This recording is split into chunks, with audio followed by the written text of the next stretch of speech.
Not your average tabletop. Woohoo! Welcome to Not Your Average Tabletop. I'm Zach, And I'm Pepper.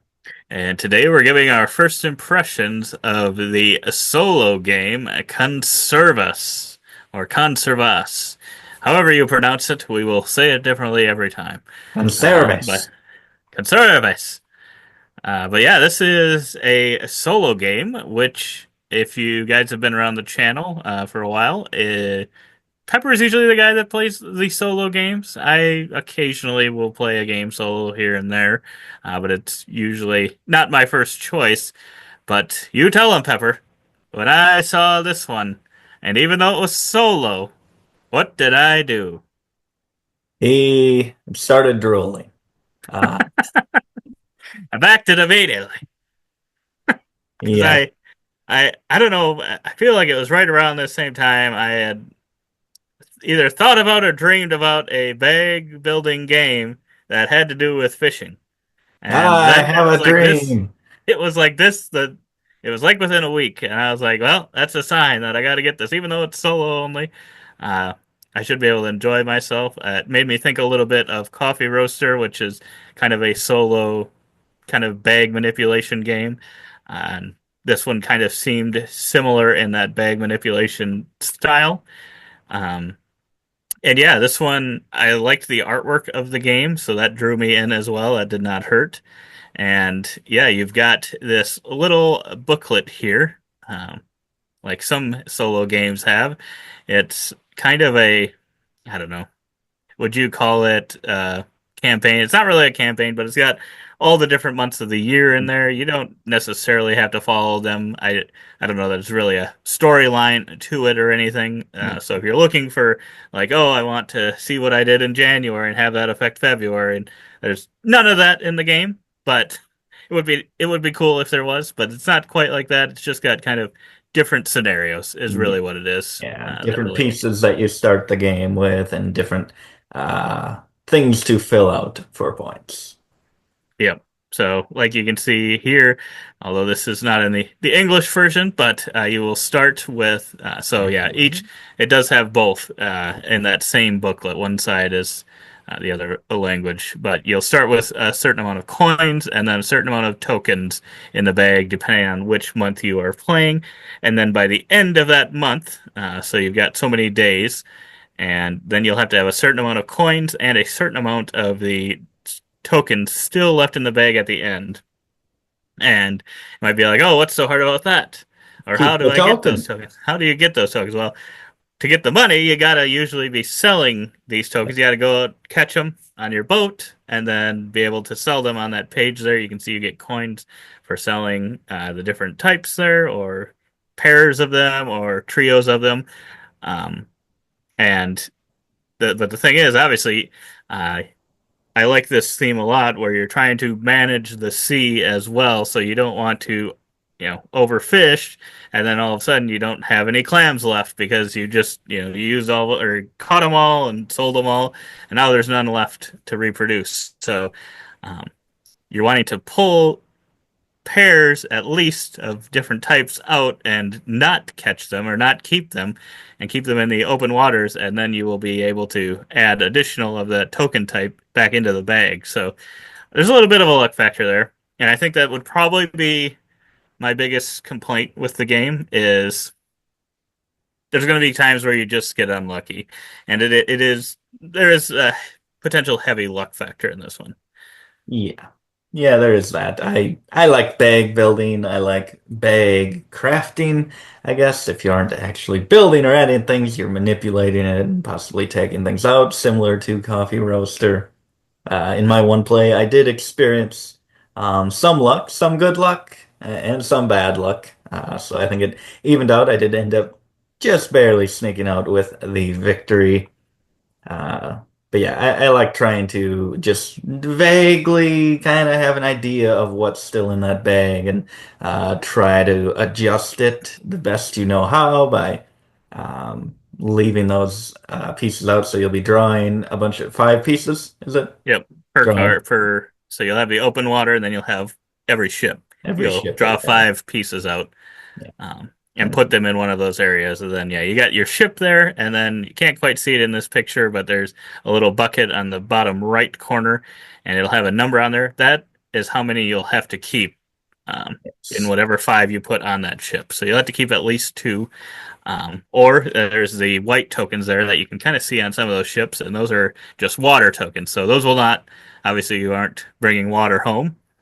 So that will just go back into the bag, but it also allows you to not uh, keep those, in some of those you can see the blue and orange ones. It allows you to leave them out there.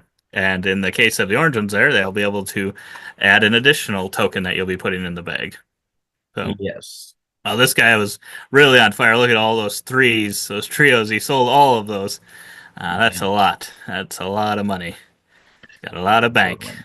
Yeah, there's a lot of money. So it takes a lot. It takes a lot to actually be able to fulfill those sets. I forget if you're selling like yeah, a pair, do you have to get rid of both of them You have to get rid of or just turn both. one? Okay, so you get You rid can get of rid of both of both, them, put and one you on the put one on board. there and put one back in the supply, but not back in the bag. So yes, it does cost you that many. So yeah, there's luckily the thing that can kind of help sometimes is on the top there. You can see there's some cards that you can buy.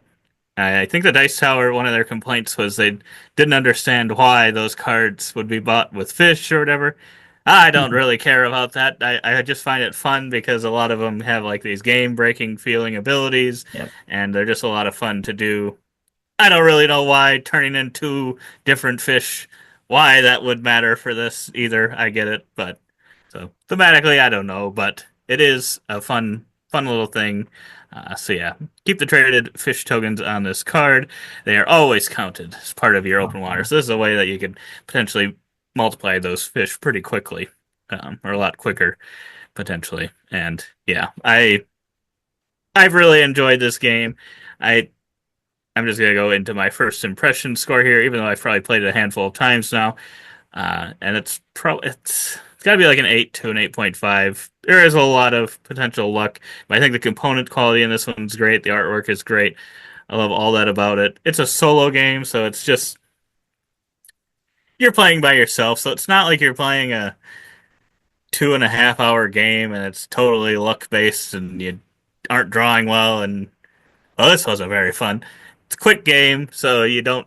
To me, that doesn't matter as much. It's just fun to try to get there. I even had one game where I actually did have a lot of luck early and was multiplying or adding all these new fish into the thing, and then they just got out of control. One of them, I think the blue ones did in my case, and they just overpopulated the entire bag. Because at first I was like, "Wow, this is easy. It's just you just gotta get a bunch of them, and you pretty much are guaranteed to win." But that was not the case because then I just had way too many of them, and I could not get rid of them. And I couldn't get the peach ones out. I think in that case, so I couldn't get more Oh, yeah. peach into which is what I really needed because I didn't have enough. Yeah. Yeah, I think that I like this. I like this game as well. I don't think I like it as much as you. I'd probably give it maybe a 7 for just that first impression, that one play. I liked it. I do. It felt my game was just like really tight. I guess I don't know if your games always just come down to that very end, but I did They've feel all been like pretty tight for me. no, yeah. So it always felt like, okay, need to make the right decision here because some of these species are almost gone. And I think I did. If luck wasn't on my side, I don't think I would have won that one. And I do wonder if there are times in this game where you can know, like, yeah, this is not gonna work out. I just maybe have way too much of something or just way too little, and it's just not gonna happen. But I didn't have that experience, so. I did enjoy it quite a bit. I like the idea of all these different scenarios being approachable, just modular. You go play whatever one you want. They'll have additional types of fish as well as kind of unique placement requirements for getting those points. I like that. And yeah, just that balance of trying to get the bag to be right. Not too much, but not too little. Spend them, but don't have be left with too few. And when you first explained it, I thought that you meant that at the end, So it says you want at least four of each here at the end. I thought you needed exactly four of each at the end left in the bag. I'm like, oh, I gotta keep track of what's in that bag. I can't look in it. I gotta get it exact four. If that was the case, this would be a lot lower score. But Right. thankfully, it is not that. It's just at least four. Yeah, I really liked it. Production's great too. Yeah, and as you can see there, the other side of those fish tokens end up being the because you're canning them. I like that little detail there.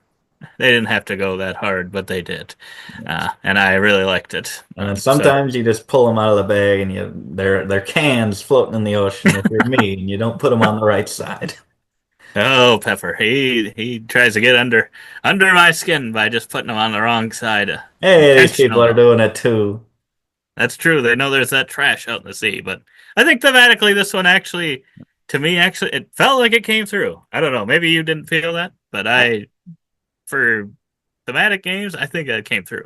yeah, I think it did. I think it did. Just everything other than, yeah, paying the people with fish.